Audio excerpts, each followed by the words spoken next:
রান্না করতেও ভালোবাসি। আজকে বানাবো হোল চিকেন রোস্ট। দেখাই কিভাবে হোল চিকেন রোস্ট আজকে বানাবো। সবার প্রথম আমি সুপার মার্কেট থেকে একটা হোল চিকেনের প্যাকেট নিয়ে এসেছি। স্কিন কিন্তু ছাড়িয়েই নিয়ে এসেছি চিকেনটার। তারপর ওটাকে ভালো করে জল দিয়ে ধুয়ে নিতে হবে। জলটা যাতে একদম চলে যায় সেভাবেই কিন্তু রাখতে হবে। এবার আমি একটা পাত্রে রেখে দিলাম, আর একটা পাত্র এদিকে নিয়ে নিলাম, সেখানে আদা রসুন বাটা, তন্দুরি মশলা পাউডার। আমি কিন্তু শানের এই তন্দুরি মশলাটা ইউজ করেছি। তারপর নিলাম একটু লেবুর রস, নুন আর সাদা তেল দিয়ে ভালো করে ওটা মিশিয়ে নিয়ে চিকেনে পুরো মশলাটা ভালো করে মাখিয়ে নিলাম।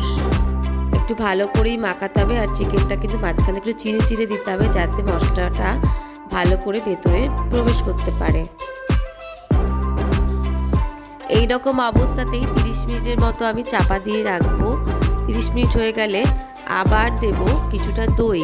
দই দিয়ে কিন্তু ভালো করে চিকেনটাকে মাখাতে হবে।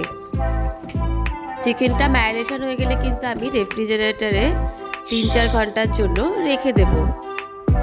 3-4 ঘন্টা পর চিকেনটাকে বের করে এনে তারপরে যে ওভেনে যে স্টিক আছে সেখানে ফিক্সড করা হচ্ছে, করে এই যে ওভেনে ঢুকিয়ে দেওয়া হচ্ছে।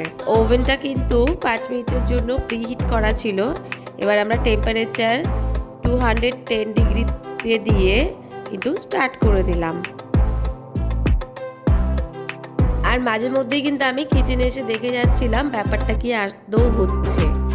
এই যে দেখো, তোমরা দেখতেই পাচ্ছ চিকেন কিন্তু হোল চিকেন রোস্ট কিন্তু আমার একদম রেডি। কি সুন্দর, বেশ ক্রিস্পি হয়েছে কিন্তু ব্যাপারটা। এই যে দেখো, তাহলে অলরেডি পারলাম করতে। এইবারে ক্যাবেজ, লেটাস আর কিউকাম্বার দিয়ে এটাকে গার্নিশিং করে সার্ভ করে দিলাম গরম গরম হোল চিকেন রোস্ট।